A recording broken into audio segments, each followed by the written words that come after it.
Hi guys! So আজকে আমি first time 24 hours কোনো চ্যালেঞ্জ করছি। আর সেটা হলো ম্যাঙ্গো চ্যালেঞ্জ। আমি হচ্ছি বিশাল বড় একটা আম পাগলু। ব্রেকফাস্ট থেকে ডিনার আমি শুধু ম্যাঙ্গোস এর ওপরেই থাকবো। সো চলো শুরু করা যাক। আজকে ব্রেকফাস্টের জন্য আমি বানাচ্ছি ম্যাঙ্গো ইয়োগার্ট বোল, যেটার জন্য আমার লাগছে গ্রিক ইয়োগার্ট। তার সাথে ম্যাঙ্গোটাকে চপ করে নিলাম আর দিয়ে দিলাম মিউসলি। আর তার সাথে দিলাম ওয়ালনাট আর হানি। সবকিছু একসাথে মিক্স করে খেতে তো জাস্ট দারুণ লাগছিল। আমার তো অনেক দিনের ইচ্ছা ছিল যে আমরাস পুরি খাবো। আর আজকে যখন ম্যাঙ্গো সিরিজ করছি মাকে বললাম আমরাস পুরি বানাতে। তো মা ম্যাঙ্গো দিয়ে সুন্দর করে পুরি বানিয়েছিল আর তার সাথে বানিয়েছিল আমরাস।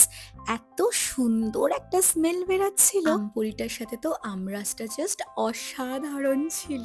এটা কিন্তু তোমরা একবার ট্রাই করতে পারো, ভীষণ ভালো লাগবে খেতে।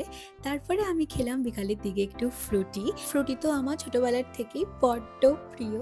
আর আজকে রাত্রিবেলায় আমাকে মা বানিয়ে দিল র ম্যাঙ্গো রাইস, তার সাথে না মা প্রনও দিয়েছিল। আর ম্যাঙ্গোর সাথে তো প্রনটা জাস্ট দারুণ লাগছিল। সো এইভাবেই কাটালাম আজকের পুরো দিনটা।